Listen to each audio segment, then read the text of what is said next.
Koutou katoa, Hare Toho, for really great that we're in the first official hui for our 2023.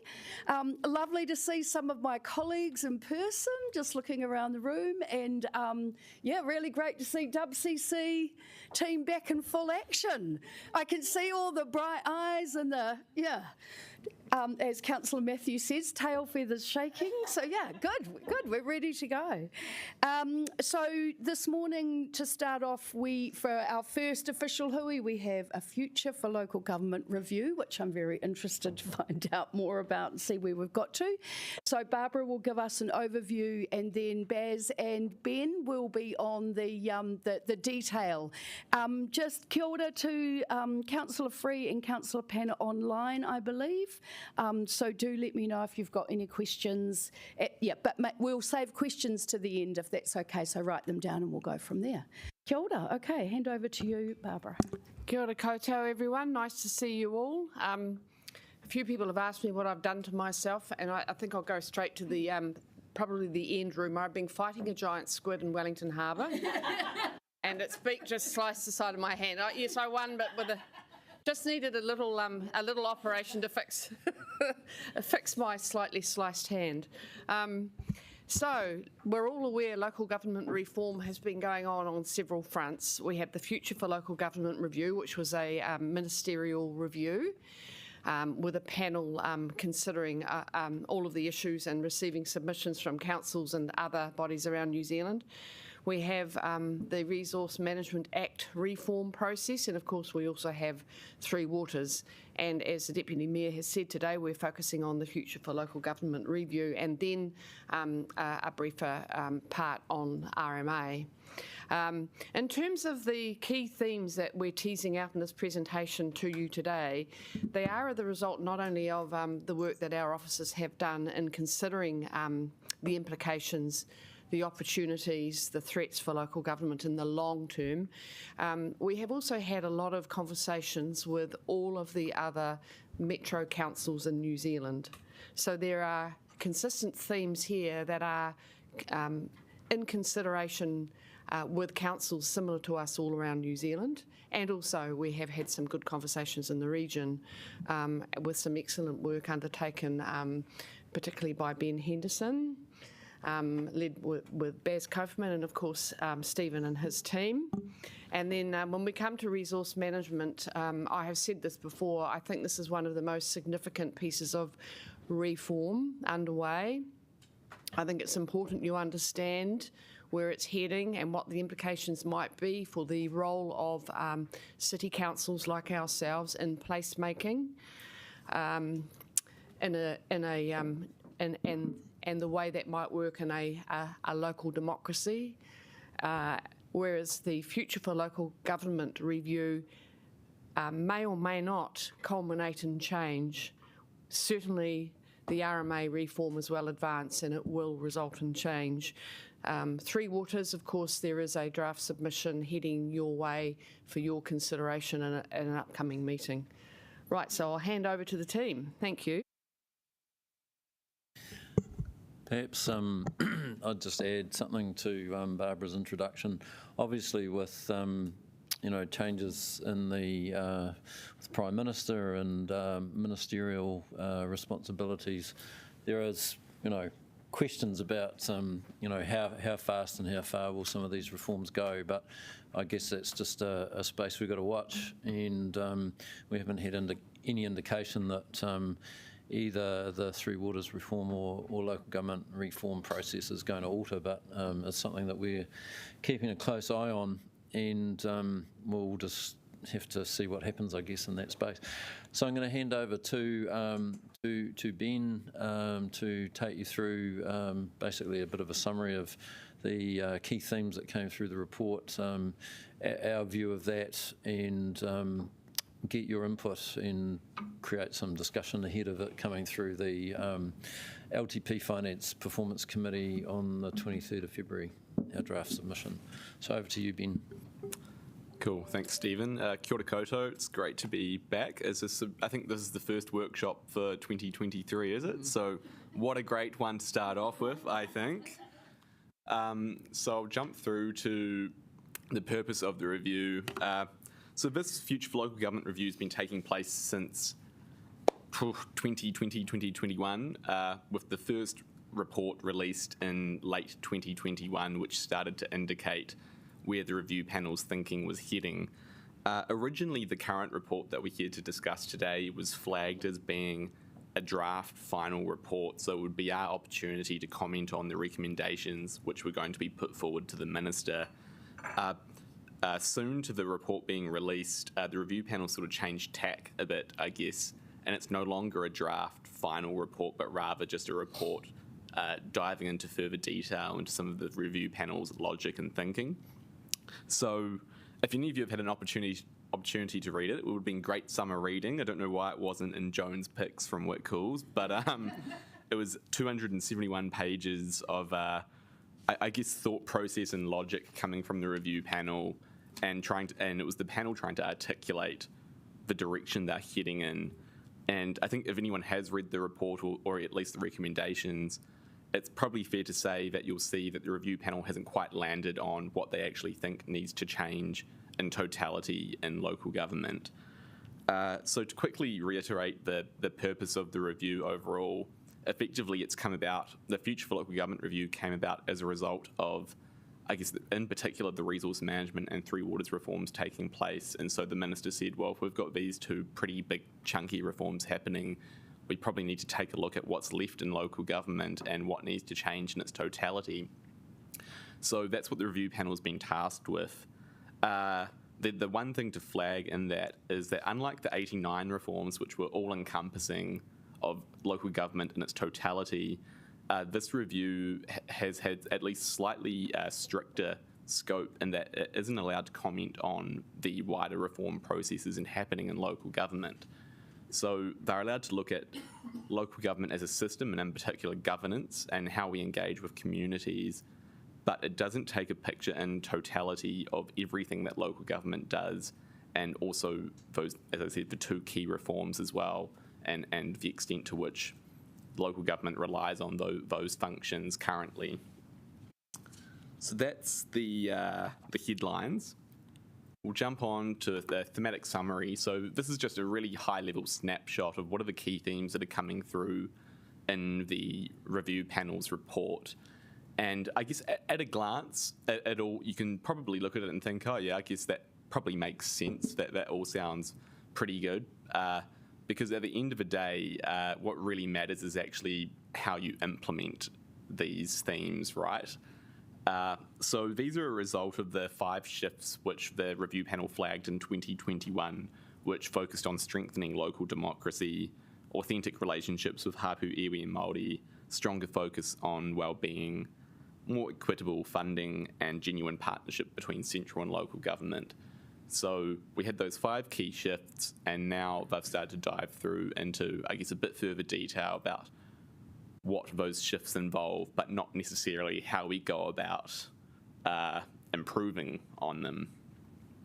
So, yeah, as you can see, central to a lot of what the review panel is raising is about the relationship between central and local government, enhancing well-being, representative democracy, citizen-led democracy, so how we engage with communities and the tools we have available to us, and definitely funding and financing as well, because we know that's a challenge for councils up and down the country.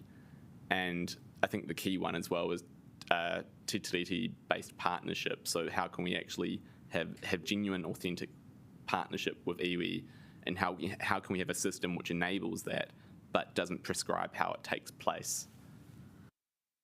So that's a quick snapshot.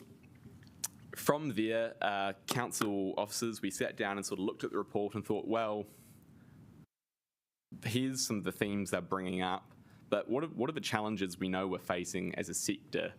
And is the report and the themes that the review panel is raising actually addressing what the challenges we know we have? So catering for growth, funding and financing, economic stability and development, nurturing resilient communities and responding to climate change. But this is an exhaustive list.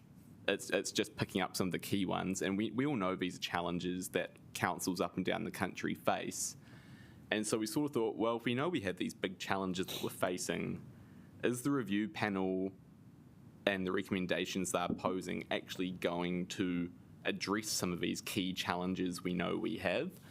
And our, I guess, sort of rough assessment is that they didn't have as much focus on most of these challenges as we thought they would. So while they've done a really good job at articulating some of the broader, higher level key changes that are coming, that they want to see happen in the local government system, what has been missing so far in the review panel's reports is how do we tie those back to addressing some of the fundamental challenges and opportunities we're facing at the moment.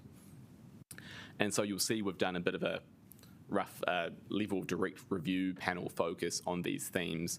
And so just because it might be low, for instance, doesn't mean that the review panel hasn't commented on it, but it means that they haven't really focused on it as a core issue. So that's a headline, and basically we'll spend the rest of this morning going through maybe what are some of the high-level solutions that we can propose to the review panel to consider to help address these and keeping it at that systemic level.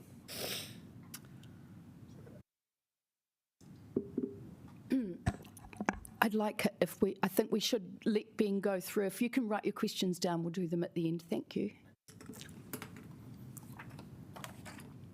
So, we've come up with some proposed submission focus areas. As I said, this is a mix of council officers reviewing the report, also reviewing lots of international trends and research, desktop research.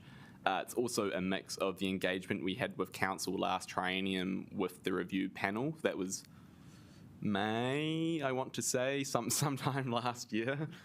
And it's also a mix of the review panel's session held at Sky Stadium later last year, where they came to discuss some of the themes that are coming through. So this is basically a consolidation of all the thinking from all the various engagements that have taken place, as well as a review of the report.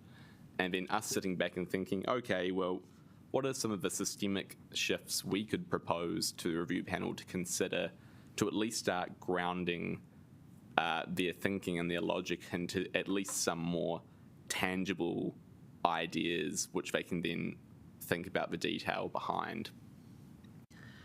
And so these aren't necessarily focused on specific functions that local government delivers, but more at that systemic level, what are the key areas that we think could be focused on more to then bring about greater change and to address some of those hairy issues we know we're facing. So we'll jump straight into it. So the first one, clarity of central government's policy direction as it relates to local government. We think this is a pretty key one to call out. So as we've commented on, there's a massive reform program taking place at the moment, and it is the largest reform program directly impacting local government since the '89 reforms. But there's a mixed degree of the extent to which the policy direction for this reform has been communicated clearly to the sector. So we're currently having to, in some places, comment on reforms in isolated areas, reform by reform, rather than taking an all of sector, all of reform focus of what's happening and what's coming towards us. And so what we'd like to propose is that really for any change in the local government system in its entirety to go ahead, we first need to stop and look at the totality of reforms we're facing right now and what's the cumulative impact of them. Because right now, councils individually are working to try and figure those out, but it would actually be a lot easier if we all just stop and central and local government work together to say, hey, where are we heading? What's the cumulative impact of change, and what can we do? So that's the first one. Next is resource and empower mana whenua to be true partners in local government. We all know that iwi and local government have many commonalities, but in particular our focus on people and place, and that we're here for the long term. And so we need a system which would help to, I guess, leverage and enhance the knowledge sharing between the two to partner at a local level. And that requires a mix of recommendations, right? So legislative change so that we can actually have the flexibility in our system but ultimately that flexibility needs to be in place so that partnership can be identified and agreed at the local level. So a one-size-fits-all approach wouldn't work in this instance.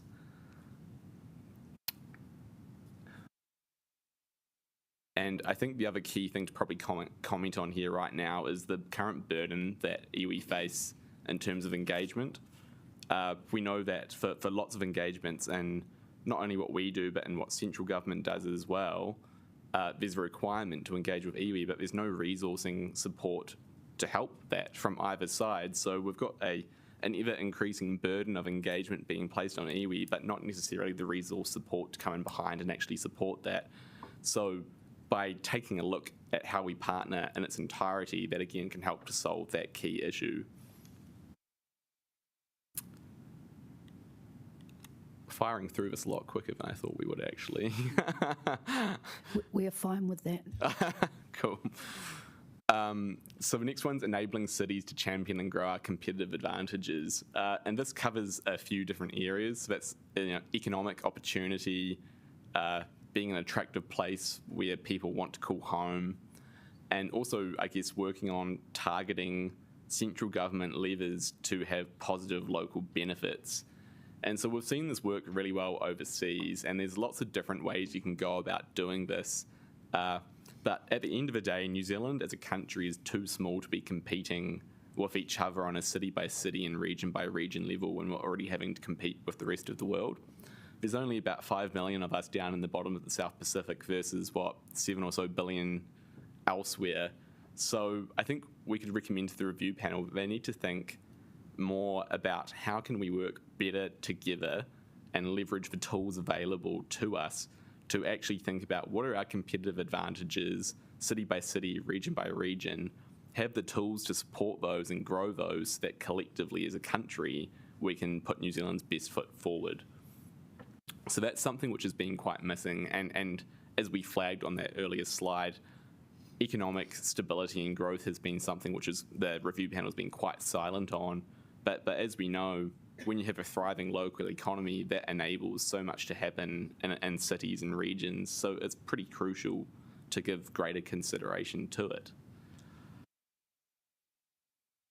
Cool. Establish a platform and the mandate to deliver local solutions for national issues. So, how do I put? So we know that quite often we have centrally designed and delivered policy solutions, whether it be for social well-being or the likes across the board. You can pick a government issue, and chances are the policy solutions are designed in Wellington and then delivered through central government agencies. But what we are proposing, and it is in line with what the review panel is saying, but we think we can go further and actually say, well, yep, sure, we know that we have some really big issues that we face as a country, whether it be health and well-being, education, child poverty reduction, plenty of different social issues, climate change as well. How about the national government identifies these issues and sets up a platform by which local government can implement solutions at a local level which best meet our community's needs. So it's not about being necessarily a service provider of central government policy, but more having the mandate to actually say, okay, yep, we all know that this is an issue which is being faced nationally, but locally we have the tools, we have the local knowledge, and we have the resources, and maybe central government can help with some resources as well to implement solutions.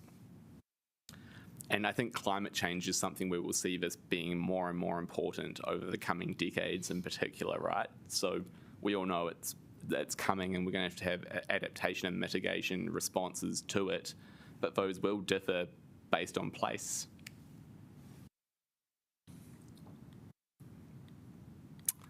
Overhaul the local government legislative framework. It's pretty chunky, and that's just the Local Government Act before you then take into consideration all the other different pieces of legislation which local government is responsible to give effect to. I'll pick engagement as an example, but it's not necessarily the only thing which is wrong with the legislative framework. engagement with communities is important. We want our residents to be engaged in what council and local government does, and we want them to feel empowered and like they want to have a say and guide how their cities and their districts are shaped. But the legislative framework we have from an engagement point of view is quite burdensome. And in some respects, you can appreciate that it needs to be that way so we can make sure that we have ticked all the right boxes and that the decisions in through the engagement process are, I guess, well defined and they have good structure behind them. But at the end of the day, if the overall outcome is that we want to engage with residents and communities and we want them to feel empowered with that engagement, then the degree to which engagement is prescribed in legislation probably doesn't actually achieve that outcome because of the number of boxes that we have to tick. So that's just one example, and you can probably pick a few different other examples in the legislative framework, and it's the same sort of outcome.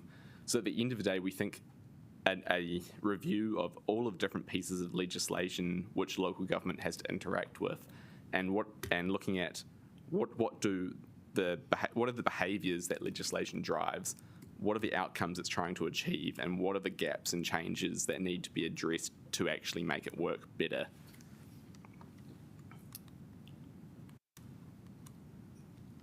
And I think this is potentially our last one.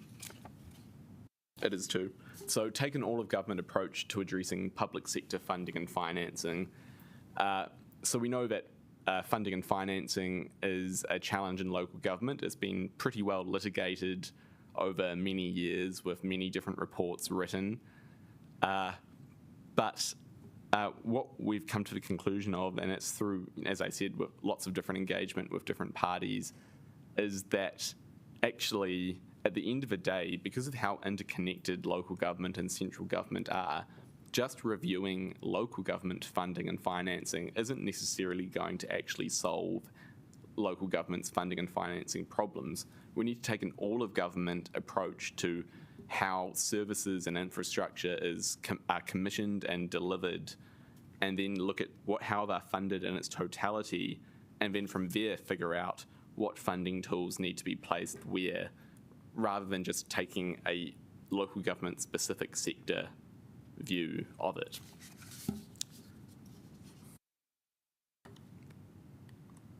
So we've zoomed through it all pretty quickly, so pretty keen to have open discussion and questions.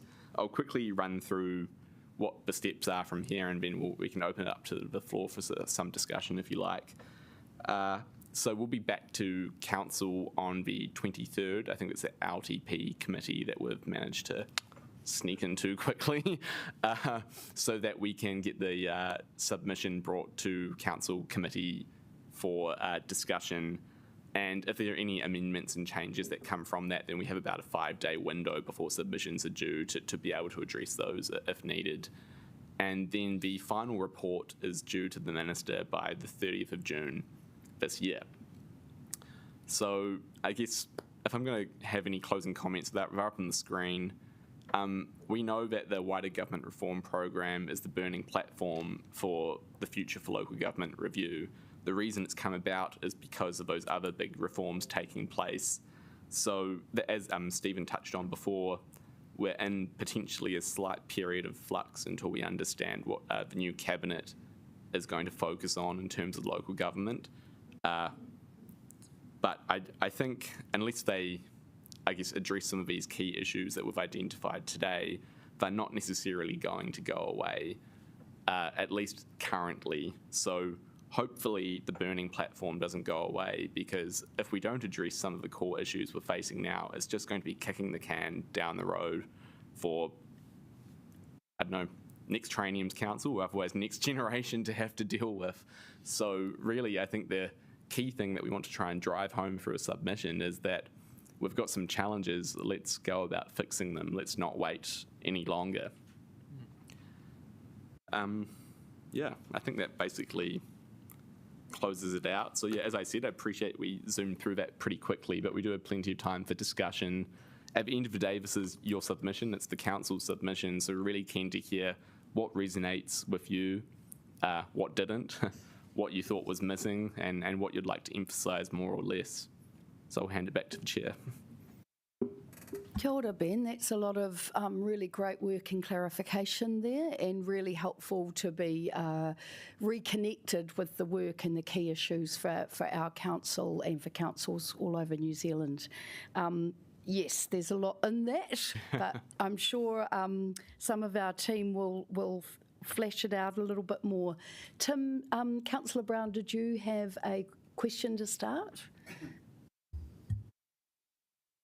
Yeah, a few, but I'll limit to one. Or two. I actually did find that rather hard to follow, but if I could just focus on perhaps the very last topic which you covered, which was the financing funding.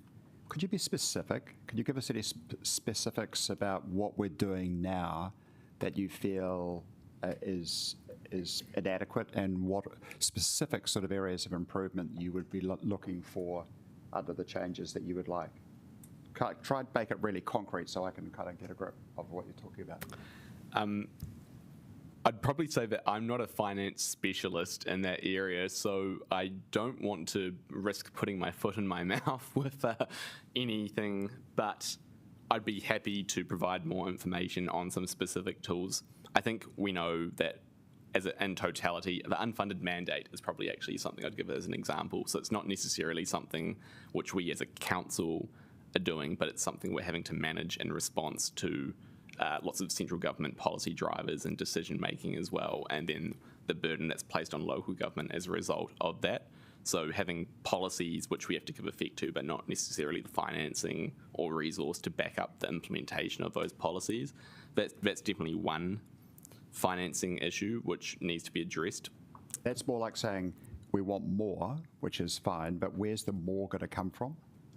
Precise, is it just government giving us dough, or more borrowing, or more rate? I mean, where does the money come from? That's what I was sort of... Can I make a comment? This has been a repeated conversation between central government and local government for many years, because there are limited funding tools available to local government to address what is an increasingly challenging mandate to fund infrastructure, to fund response to climate change, to fund a whole range of community needs. We have a rating tool, and we have a subsidy through Waka Kotahi for a level of our roading work. But other than that, there are limited funding tools which have been a particular topic of conversation for this council with regard, for example, to Let's Get Wellington Moving. And so it's definitely an issue that needs to be resolved and keeps coming up time and time again. Probably on average every 8 years since I've worked for local government, which is probably longer than I'd care to tell you. Stephen, you wanted to add? Yeah, I mean, apart from rates and in revenue through fees, there really aren't that many tools that are in our toolkit. And depending on the issue that we're grappling with, they're really quite limited. Barbara's given some examples of that, but Sarah, did you want to add some other comment? Yeah, thanks, Stephen. Sorry, I've got a bit of a croaky voice at the moment. Look, Tim, to answer your question, there are a few specific things that have been called out in the report, and the majority of them do kind of reflect what was in the 2019 productivity report, to be fair, and there's sort of been no movement on that. But the things that they're talking about is sort of equality with tax, because obviously our rate system is as a proportion of the overall tax pool is very low.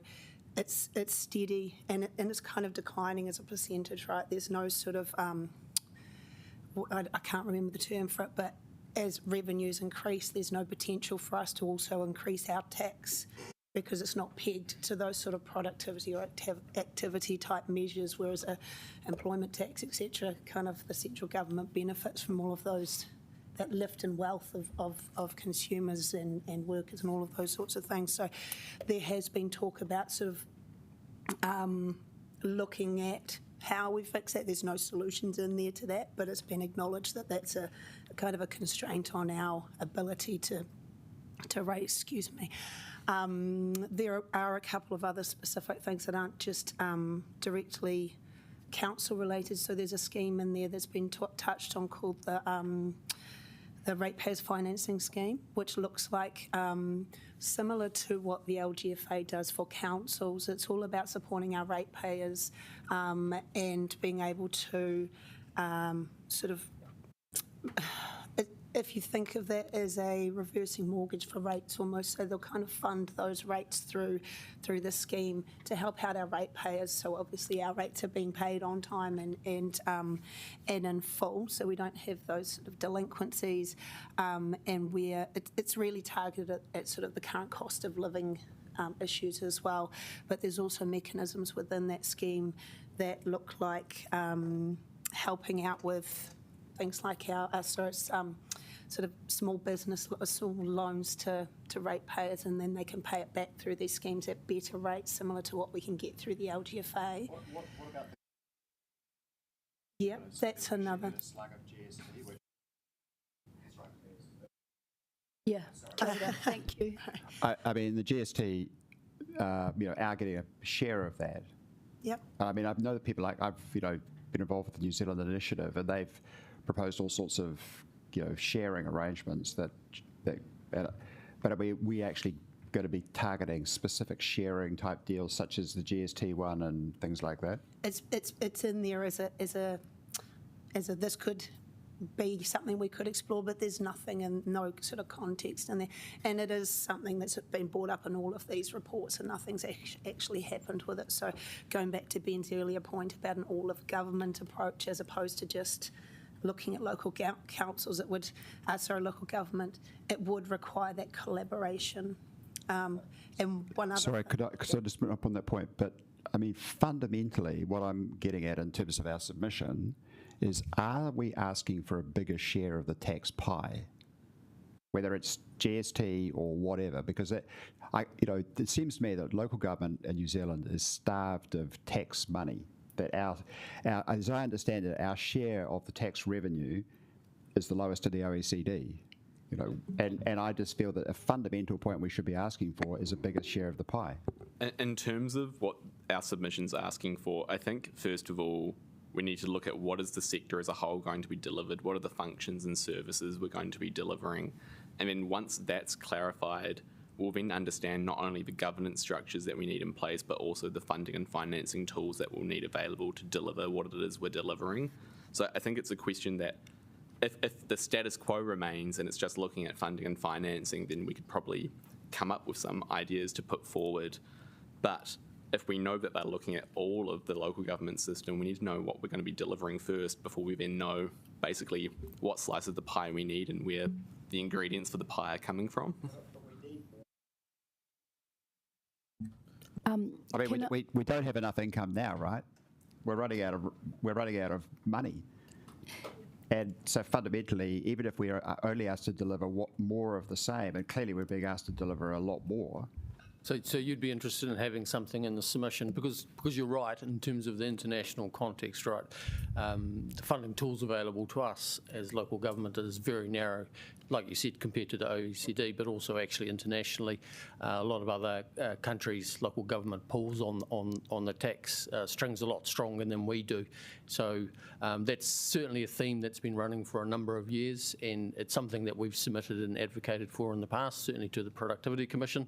And so if that's something that you want to pull out stronger in the submission, it's something we can give a look at. I won't hog the mic, right? But I'd hope that the other people around this room would support that basic principle.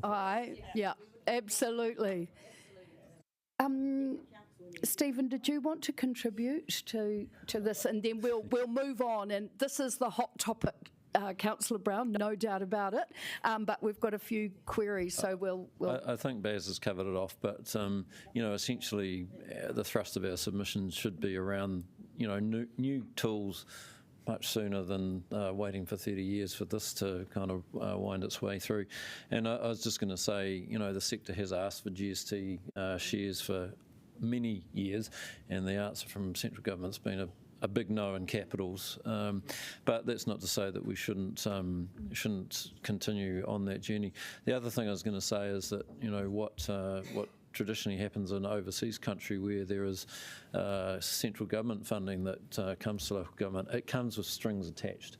It's not just a blank cheque that you get to spend it. There is all sorts of compliance across that, and I'm just saying it's not necessarily the panacea either. Yeah, and if you take the UK example, a number of years ago, because they do have more tax going into local government, right, they do run a bigger range of services at the local government level there.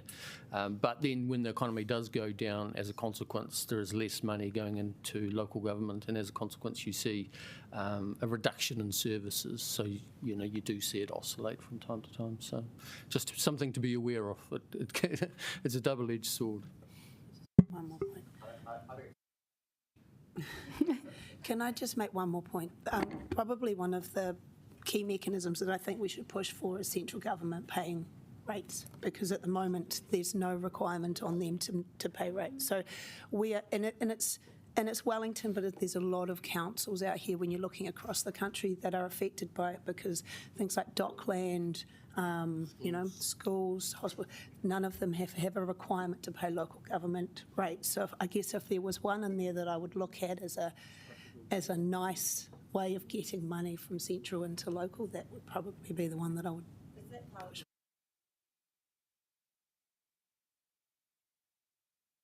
Building, the agencies don't own the actual buildings. That's a central government decision to make. But no, if they don't own them, then their landlords pay rates. But if they own them, they don't have we don't have the ability to rate central government. So that would probably be the one I'd look at to strengthen. Kia ora, Sarah. Did you have anything to add, Barbara? No. Okay. Great. Okay, great. Great discussion, Kia ora, thank you. I'm going to start with Councillor Pannett, then we'll go to Councillor Paul, Councillor Chung, and then Councillor Randall, and then Councillor Matthews. I'll repeat the list later, so don't freak out. Just want you to know that you've got it. Okay. Thanks, Laurie, and thanks, staff, for all your work on this. Couple of things. I guess I feel a little bit disappointed that they've done all this work and it doesn't seem to have amounted to that much, and I get it's difficult, but I guess I would have expected something a bit more comprehensive. Is it possible to sort of say we need a proper scheme, like functions defined? That's the first question. You're not the only person, I would say, who has that sentiment in terms of the findings. I think that the sector as a whole appreciates that they're trying to. It's a pretty big job looking at everything that we do and how do you go about fixing it. But I think there was some general shared disappointment when this version of the report came out that the thinking hadn't got further along. Yeah. Okay, so if we could encourage them positively to do more of that thinking. And I guess that brings me to my second point that, I've said this for a long time, that central government has been busily taking functions off local government. So, we're to some extent losing housing, maybe water, control over the RM, which, officers have raised some concerns about. So, that means that need to define what we do. Like, if we're not going to do infrastructure, then what are we going to do? And obviously I'm someone who believes local government's really important. So I get that they have to work within certain parameters, but if that reform is not taken into account, can that be challenged, is my second question. I think if it's a view that we have as a council that they need to take an all of sector review and all of reform in its entirety, then that's certainly something we can comment on in our submission. That they're definitely at the moment tied in terms of their terms of reference, that they aren't allowed to comment on it. But if that's something that we truly believe that they should be looking at, which would be beneficial probably if you're taking an all of sector review, it'd probably help to be looking at those, then that's certainly something we can call out. Yes, just perhaps to add to that, Iona, I think your point's well made in the sense that starting from what the purpose and functions of local government is, and we've already given them that feedback earlier on in the process, that the current definition in the Local Government Act actually is pretty good in terms of its purpose, but they haven't really gone there. And if they simply say, well, you know, the purpose and function of local government is whatever's left over from these current reforms, that's the wrong way around. We really need to encourage either that panel or government to call it out and say, well, this is, you know, their view of what local government is here to do. So I think we could include that point in our submission. Can That'd I be just great. add, I think the panel would like to see local authorities putting forward bold submissions and not to be constrained by the terms of reference ourselves, because the more bold our submissions, the more mandate the panel has to pass on those views. And I think the panel itself has found it difficult to reach a conclusion that every member of the panel agrees with, because there are so many variations on a theme here. And one of the things we need to test with you is how bold you want your submission to be. Very bold, Barbara.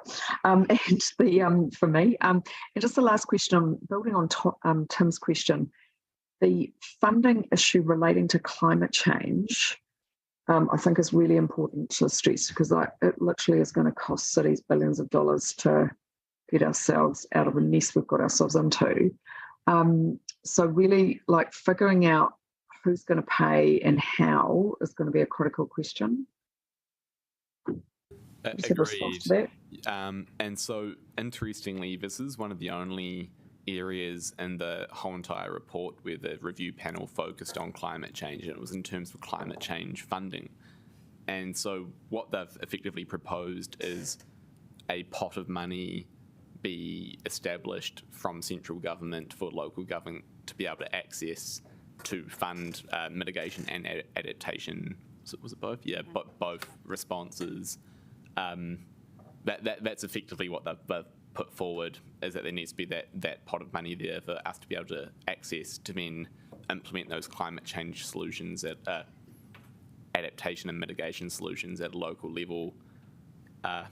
Whether that's the right approach or not, happy to take views on that. If there's any improvements that we could put to that, again, open to it. Effectively, it is, yeah, a central pot of money to them. That is the wrong approach.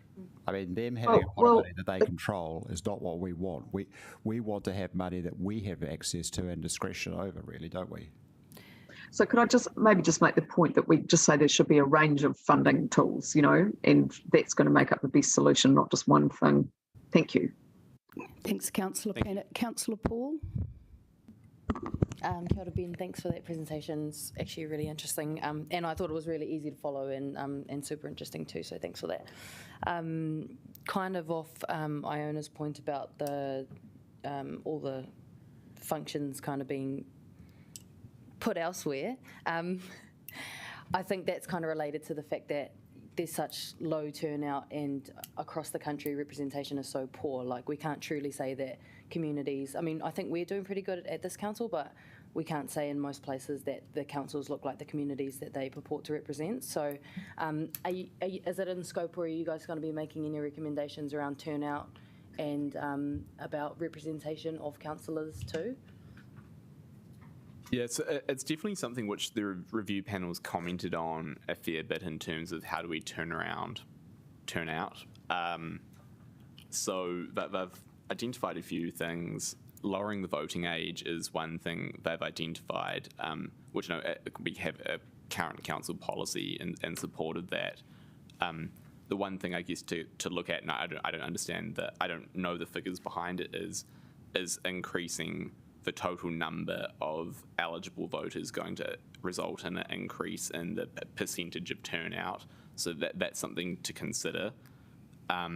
Civics education is another thing they've flagged, and I fully agree. I mean, I had, just thinking from my own experience, one term in Year 9 social studies where we looked at this sort of thing, and that was it. So it really relies on people actually being engaged and interested, rather than having civics built into our education system in a longer term view. So that's the other key thing that they called out. And then there was also the engagement piece as well. So looking at different tools that we see overseas in terms of the citizens' juries or citizens' assemblies, and the likes as well, participatory democracy. Yes, make sure I get my terms right there. So looking at especially European models, we're seeing that happen a lot overseas. So the review panels basically said that we're seeing these different ways of engagement with, a whole lot of different groups of society. We need to have a look at what does a New Zealand version of that look like. So it's in there. I don't think there's anything that we necessarily disagreed with, but again, it comes back to more how do you actually implement those ideas, and that's what's still missing in their current thinking. And have you guys been talking to Taranaki Whānui and Ngāti Toa about this, or Mataho Aronui for the Māori section? Yeah, we've engaged with our internal team on this, and we're definitely going to be continuing to with the submission development. I know that Taranaki Whānui and Ngāti Toa were invited to the regional Future for Local Government panel visit late last year, and I think the panel was having engagement directly with them or invited them for engagement. So they have definitely been engaged in the process, is what I understand. Thank you. Kia ora, Councillor Chung. And can I just say we've got a little time limit creeping up, so if we can aim for 10:30, then we can move on to the RMA discussion. Kia ora. Yeah, thanks very much for that presentation. I'm very concerned that I would like to see in our submission perhaps a stronger emphasis on we need to know what government intends. We need to know exactly what's happening. Otherwise, it seems to me that we're going to be wasting time looking at, okay, let's plan for this eventuality and let's plan for another eventuality. And it seems to me that every time you listen to the news that something is going on with this new government, and of course, because there's a new Prime Minister in, and we're going to get a new local government minister, I think the direction will certainly change. So we can't plan according to what we knew last week. And so if we can get a better direction from central government, then we don't need to waste time sort of working on things that may not eventuate.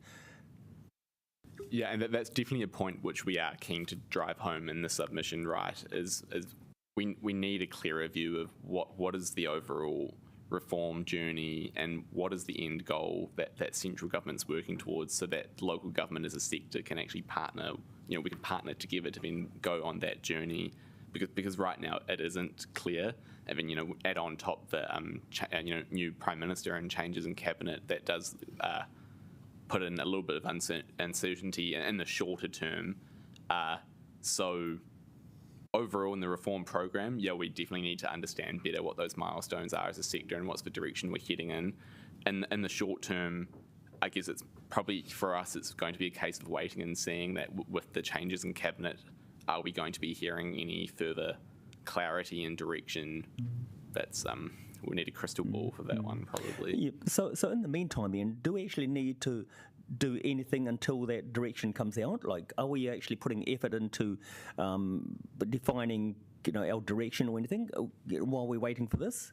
Can we just put all that on hold until we find out? Ray, perhaps I could comment. I mean, this review panel has been set up by government. It's on a track. They've run their process, so that's kind of independent to some extent from what's happening in the beehive. So I definitely would say we need to continue on and engage with this process, because the government's not said to the panel, step down, stop. They're on a track. So we need to continue to participate in that process. Okay. Councillor Randall. Thanks to you and also the fellow councillors. A very interesting discussion and with some great points.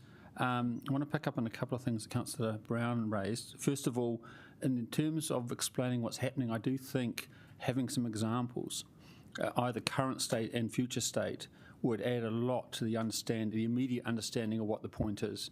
Because I too struggle to say, I can sort of see what principle you're trying to apply, but what exactly are you talking about on the ground? And where is that impact going to benefit us from, improvement, or where is the problem area that's not working? I also support Councillor Brown and the other councillors to say we even if they keep on saying no, we need to need to highlight the struggle that we lack a wide enough range of infrastructure funding tools. I think it's like we're asked to turn up as a builder with a hammer and a screwdriver. We need to keep asking for the drill, the saw, the chisel. That's the sort of thing that we need to say, that we can't do our job unless we've got tools, and especially funding tools that more closely align with the problem area that we need to deal with, especially in the infrastructure space. Another one is that, can you just give us the GST on the rates as well? I mean, for goodness sake. So there's a couple of points I would encourage you to update the submission along the lines. The other area which I didn't see anything on, but I think it's actually quite important, is the local versus regional issue. I've been quite closely involved with the painful struggle the regional council has with failing to produce the bus service on which this city is so dependent. And, yet we are, we receive, a lot of the complaints, and all we can say is, it's actually not us, it's actually not us.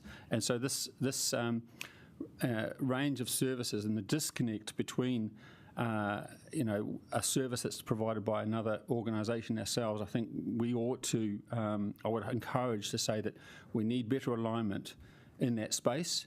And in particular, I think the bus service is intimate to the services that the city needs to run well, and it needs to be under much more of our control so that we can integrate it into the whole infrastructure of our new urban growth plan. And its failure is just causing chaos amongst everything that we're trying to do at the moment, and the regional council hasn't fixed it. There's also the RMA initiative. Again, we're handing over power to at a regional basis, and again, I think we need to understand what our position is about. Is it the right thing for our city to be dependent on a majority around the council, around a table of an organisation that's going to outline our urban planning rules, where the majority are not Wellington City? And is that the right balance of what we want? I think Wellington City is a pretty smart city, and I'm not sure if that proposed delegation is a good idea. So just some thoughts on the regional versus TLA side of things. I think you need to make some statements there. Thanks. Do you mind, Chair, if I just quickly ask for clarification?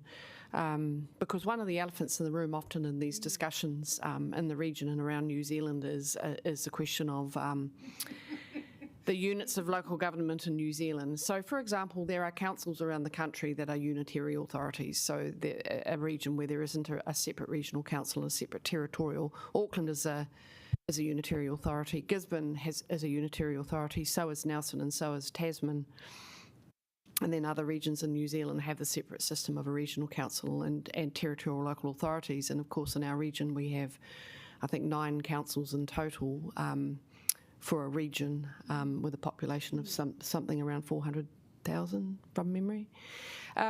We, as officers, that's a very political subject, so we've stayed away from that. But I think if you want something around that subject in this submission, we probably need clarity about how what it is. How about a show of hands? How many people in this room favour one authority? So, well, I mean, in terms of where I'm coming from, I wasn't thinking of it more in terms of the regional versus local. I was thinking more of it in terms of the alignment of core city services being under the control of the city authority. Yeah. Okay, and it was more, it wasn't actually about that whole debate. It was about the fact that we had this core service on which the city is totally dependent on, different to everything else. We run everything else about the roads except the bus service. And so it's more that exception. So it's more about getting in the sense about the service thing, but the service discussion is also about the service alignment, and key operational services need to be put under the same authority.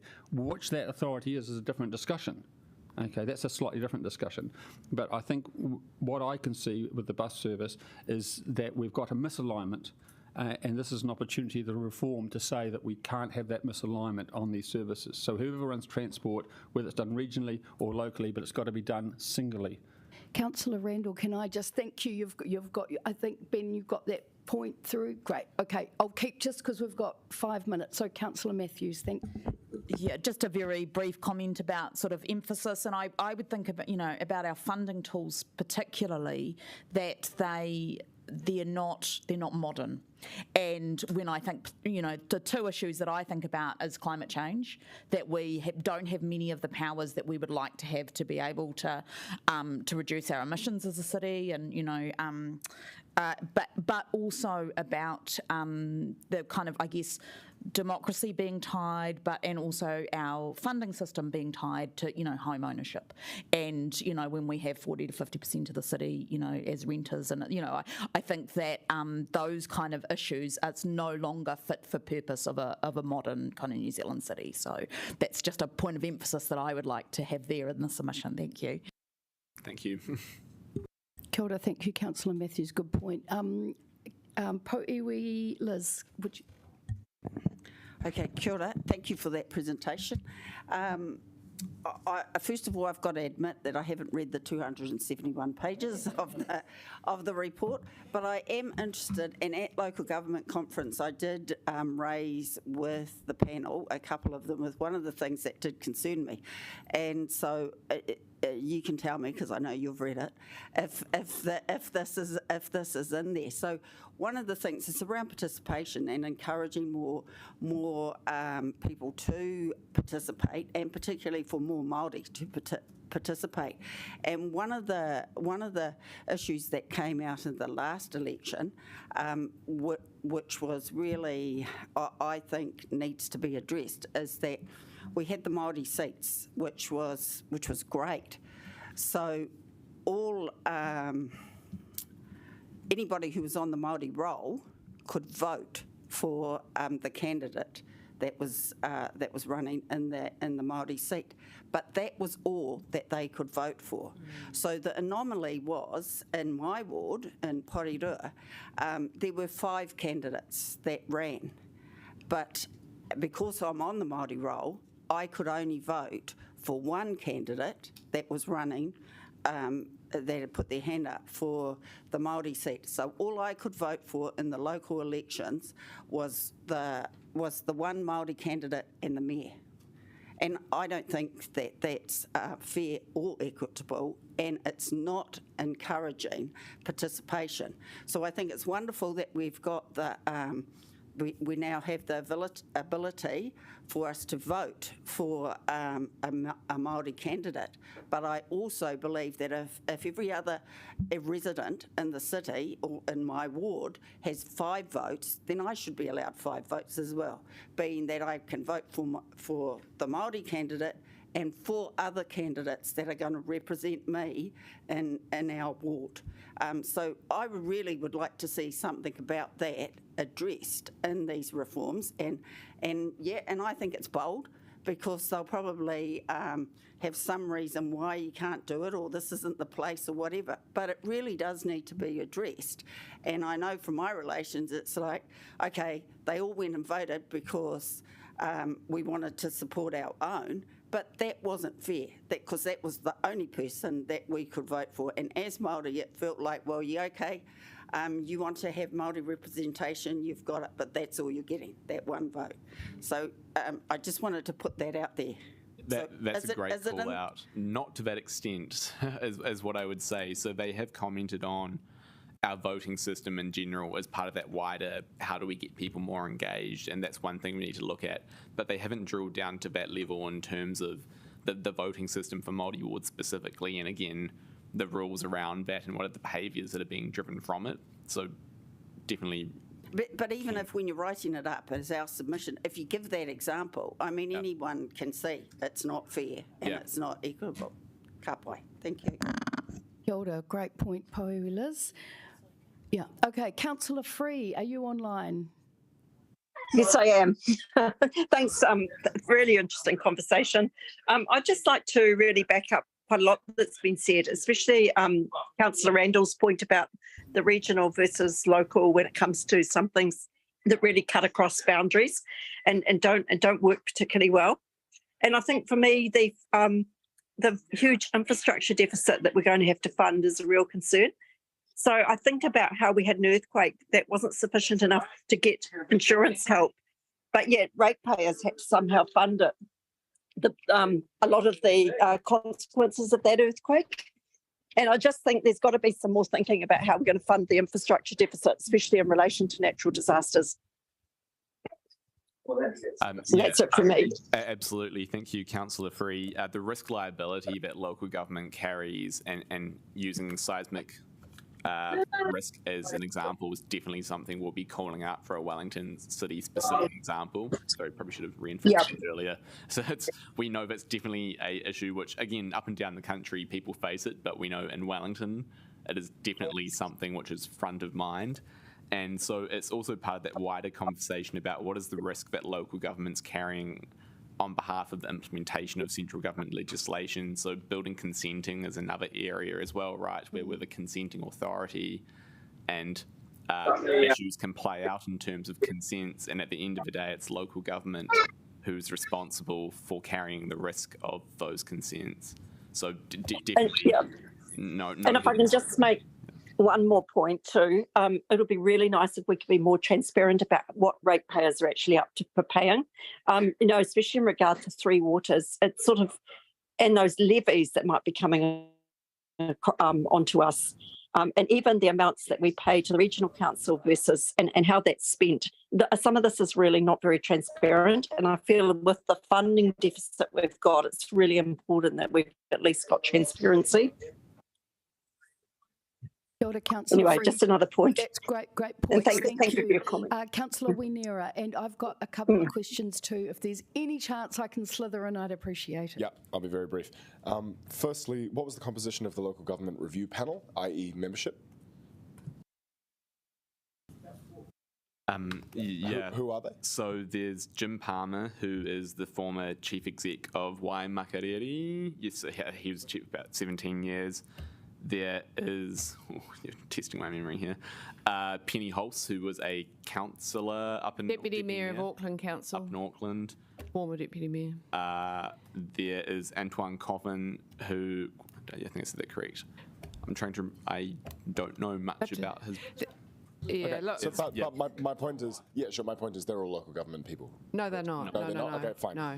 I'll look it up. Secondly, I think when we're talking about capability uplift for our iwi partners, I think it's a point well made, but it also does bear mentioning that if we are going to be stepping into that space on their behalf or for their benefit, we should probably consider not trying to mould them into our local government models and allow iwi to abide by their tikanga, even though half of them already run like a bloody business already.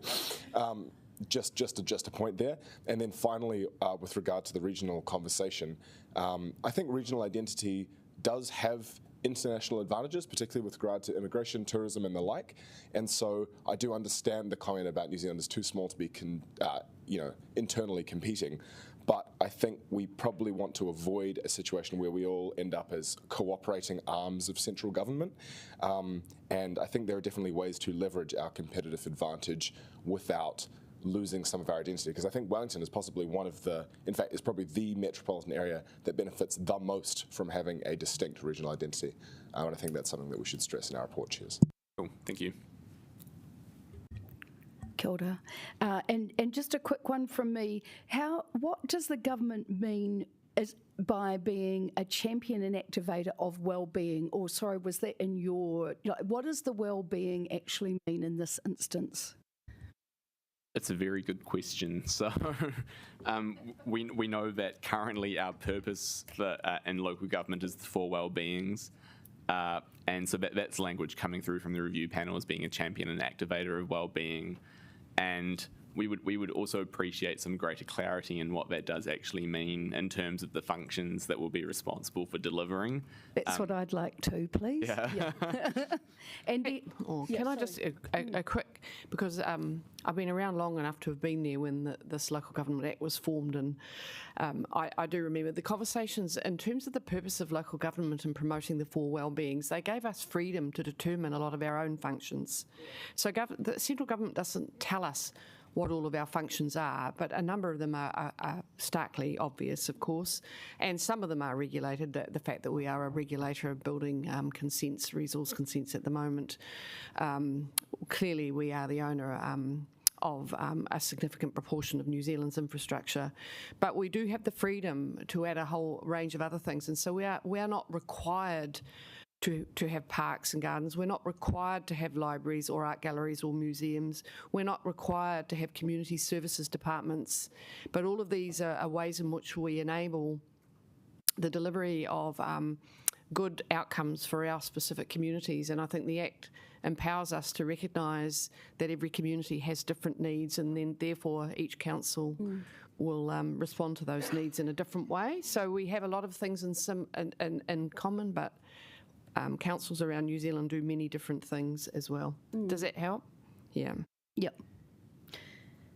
The next question is really just on the amalgamation. Has there been anything floated in that document about that? So the document proposes, they have been, the review panel has been very specific in that they've floated some ideas for what different structures of local government could look like, but they have not recommended any particular structure or have applied it necessarily to different areas. I can find them and circulate if that would be of benefit. I think that would be really good, and then we can start to get a sense check among us. Actually, I think we need to get that on the table and have it discussed openly. Thank you. Cool. Kia ora, Ben. I'm going to wrap it up there quickly and just thank you for that, Mahi, and thank you, councillors, for the really great contribution. That's been really useful for all of us. Thank you. Cool. Kia ora. Thanks, everyone. And Mr. Ordain, are you around He's there. in the hood? Can you step forward, please? And sorry, we've gobbled 2 of your minutes, so.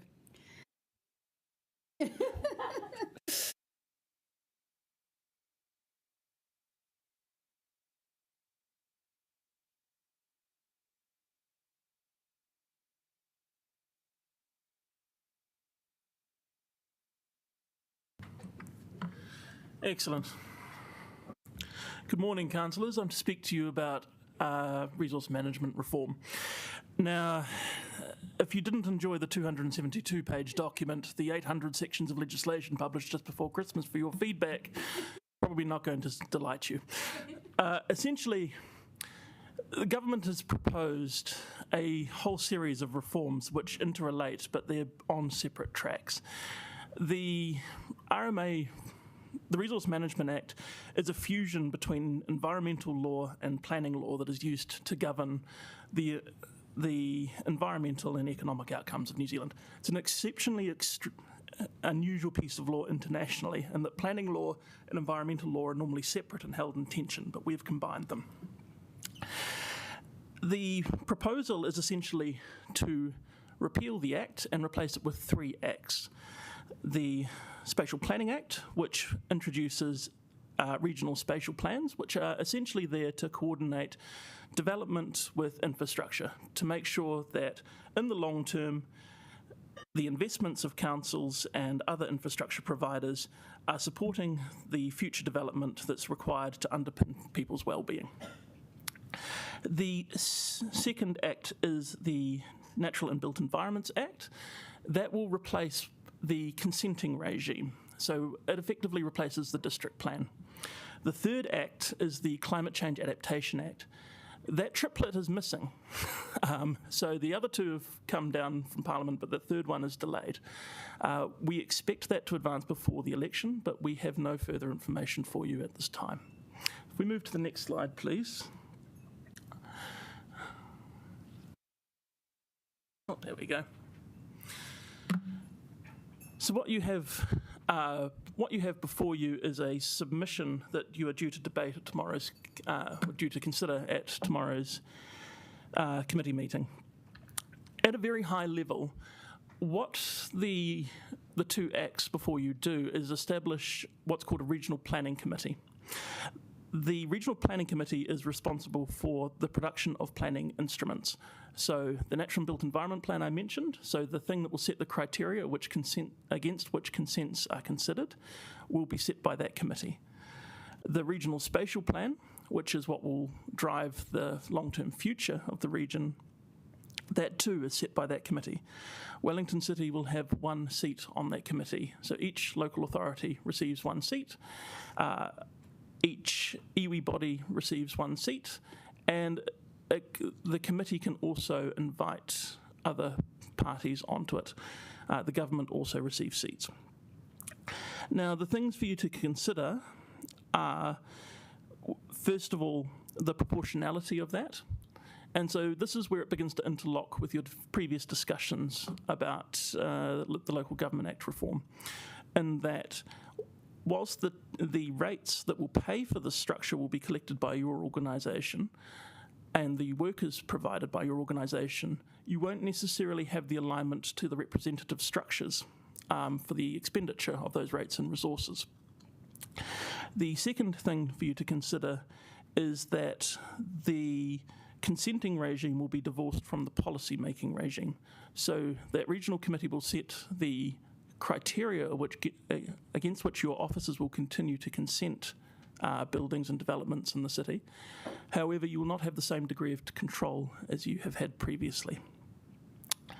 The third thing which I recommend you consider is how the Act introduces a national planning framework. So this national planning framework is effectively the regulatory instruments under which the Act will work. So these are where things such as tree protections, the consideration of natural hazards, all those things sit. Now, there are some pieces, there's a lot in this Act that, particularly in the NBA, Natural and Built Environment Act, we are still working through understanding, because there are parts of it that are quite unclear. So under that, the protection of trees and natural hazards, as well as a couple of other matters, are reserved for local authorities. One of the things we are trying to work out is how you discharge those duties, because at the moment what you would do is you'd protect a tree, or you'd place a natural hazard zone into your district plan, and then you'd administer against that. What we think will happen is you'll decide which trees need protection. It will go into what's called a statement of community values, which will then be provided up to the Regional Planning Committee. And then your duties will be discharged against that. And then probably the final thing to think about, which is again where it meshes with the Local Government Act reform, is you will have these, you have a tension between three types of government. You have the technocratic arm of government, people like me, who do what they do because of expertise. You have the representative democracy that yourselves perform your duties under. I don't like to compliment you too much. People assume I'm trying to get something. You have the representative democracy structure under which you're elected, and then you have the participatory democracy under which you work with your communities. And how those mandates actually manifest themselves through the planning law is something that I don't believe the government have considered adequately. The main tension there is the regional planning committees do not have to have an elected representative put on them. You could delegate that task to myself or Liam or anybody. Whether that is right in terms of your constituents is something you will need to consider, and whether that should be entrenched in the law. Sorry to use the entrenched word.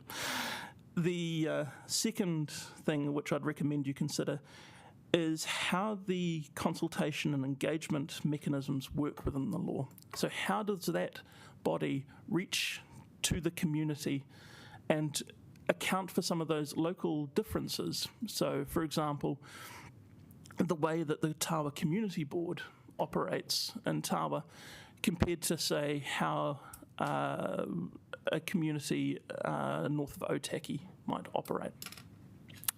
And so that that relationship between elected representative and the mandating body of the Regional Planning Committee is something I'd recommend you consider. If you want to see how a regional planning committee would most likely operate, the regional leadership committee Wellington Regional Leadership Committee is probably a fairly close model. The key differences are that the cross-boundary or interregional issues are expected to be dealt with by interregional planning commissions. And so that's committees of those regional planning committees. Sorry if I sound like I'm from Yes Minister. Rather than by the inclusion of bordering TLAs. And so there would be some adjustment to those arrangements under that. Given there is a great many permutations of this law and a lot in there, it's probably easier if we just move to questions, I would think. Kia ora, Sean. Thank you very much. I believe we have a question from Councillor Pennant. And Councillor Free, is your hand still up from last time, or do you have a question? Just let us know. No, apologies. I'll take it down. Kia ora. Councillor Pennant, floor to you. Thanks, Sean, for all your work, and I really appreciate the way the officers have looked at how the bureaucracy of all this will work, or it won't work. The first question is, you're saying that you recommend we look at things. Are you suggesting we bring more amendments? I'm not necessarily suggesting you bring down a flood of amendments on me. What I am recommending is that, given the sheer volume of material that's been put in front of you, those would be issues where political judgment would be key in its operation. Okay. Well, just warning you, I will be giving you 3 this afternoon, and I just want to.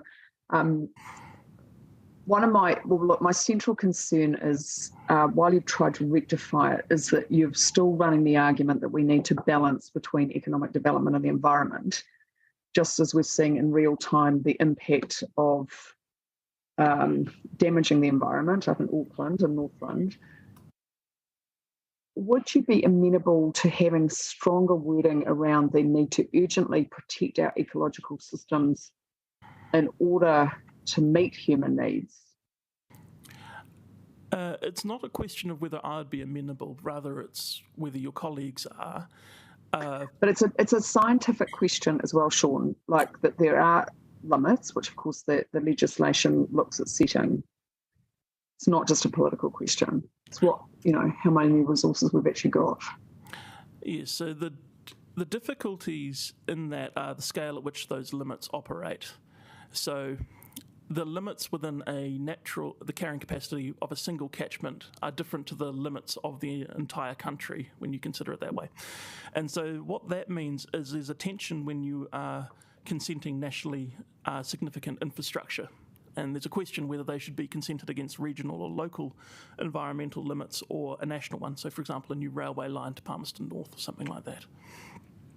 Okay. As to the question of whether the wording around the balance of economic growth, it sort of depends how you define both things. But I'm fairly certain that nobody wants economic collapse through ecological collapse. That's exactly the way we've done things. Okay. And look, just my other main concern is around the sidelining of the public and local government. You're talking about at one point in your submission there's less democracy. Are you concerned about that? Do you think it needs stronger input from elected members? Is that what you're saying? So what we are doing is drawing your attention to the amount of authority that's being delegated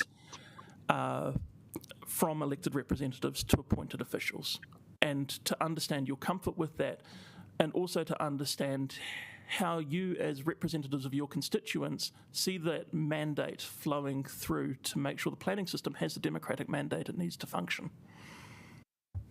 Thanks for your questions.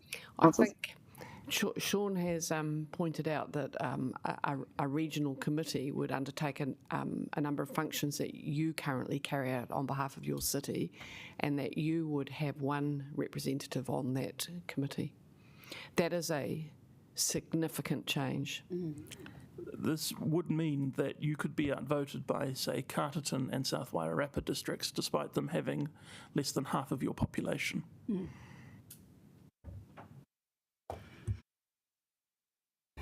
Stone cold silence. Thank you. Councillor O'Neill.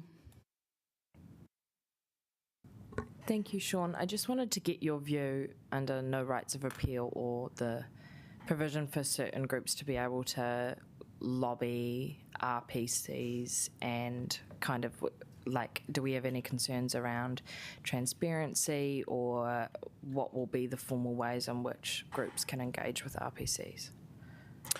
So it's clear to almost all officials that the RMA hasn't worked as intended and that it has been overly legalistic in its implementation, which has compromised its ability to both plan for the long-term sustainability of our cities, but also to effectively allow people to build for their well-being. Part of that inefficiency and ineffectiveness is to do with the ability to appeal and for final decisions to be made. One of the key things you see in all planning statutes around the world is the introduction of certainty. And it's one of the key functions of any planning system, and it's something the New Zealand planning system is very weak on. In that respect, I'm not terribly uncomfortable with the limitation of appeal rights. However, the inability to appeal at all is perhaps going too far. The second part of your question, sorry, Councillor. I was just wondering, with RPCs kind of being elevated away from super localised interest, how we see transparency in terms of interacting with lobby groups or, you know, making sure that there's a fair playing field. And So in terms of the sort of formal involvement of groups, you do have the production of engagement agreements. Those would create more transparency than we have now for that. So in that respect, there would be some improvement. The major difficulty, however, is more around how the interaction between bodies such as yourself that are providing input into the RPCs would work. So how would you effectively advocate for your constituents under this system? And that kind of goes to how do you delegate this person that will be put onto the RPC? Kia ora. Councillor Randall. Yes, thank you for, there's some quite deep principled things here. And so thank you for highlighting them, especially around the proportionality and also what I see is actually together the transparency and the lack of appeal, because in a sense, the right of appeal is a version of transparency. Even if there is no appeal, the fact there can be an appeal does cause a level of transparency to occur in the process so that people who might want to appeal are informed of information that gives them the right to appeal. And I agree with you that the loss of that is probably significant. I also think that there's a potential for different planning organisations to drift apart because there's little accountability to tie them together. So if we find that they're making a decision, let's say on the railway line to Palmerston North, but the authority that's in Palmerston North makes a different decision, there isn't necessarily, or makes the same decision but under a totally different set of criteria and costs, it doesn't, there's no necessarily strong mechanism to tie them together. And people can't even appeal to say, guys, get your act together. There's also, I guess I'd like some further information about the connection between the lack of a right to appeal to the court and the actual implementation of the law as being interpreted by the TLA. If you can't appeal, then how can you say that the TLA hasn't implemented the law correctly?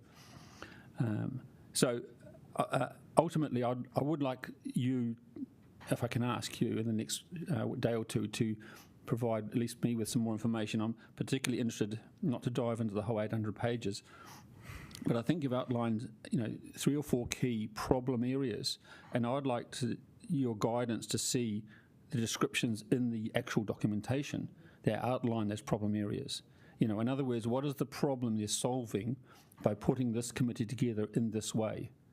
You know, in a sense, for example, when they say they were going to have one representative per council, that's solving a problem, but, you know, is the solution solving the problem? Because I think that's what you're highlighting, is that the solution that they're coming in may be worse than the problem that they are solving, and so therefore I just want to understand, and if there's a particular section around these areas, if there's some more reading I can do around these particular problem areas. Thanks. So this reform is at a different stage to the other reform in that we have the draft legislation that we're submitting on. So we may not be able to provide all of the intent behind the legislation, but we can definitely point you to the parts of it that are. The other caveat on the advice which we'll circulate is that it is dependent upon some of those other reforms, and those are highly uncertain. So what we will do is we'll circulate material on the rights of appeal and the TLA implementation questions you've asked, and we'll point to where those uncertainties lie if we can't provide you a solid answer. Thank you, Sean. That's awesome. Councillor Matthews, and then Councillor Free online, and then we'll wrap it up, please. Thank you. Thanks, Sean. And I guess I just want to clarify that those, you know, for councillors who maybe haven't had a chance to have a really good kind of dig into this, that those concerns about the impact on local democracy, you know, are addressed in the submission we're kind of voting on tomorrow, because, you know, I do think that there will be a range of views here as a councillor who's relatively comfortable with much more centralised planning, that, you know, that I think that, I guess I just want to comment, I think the balance is good, but it is addressed.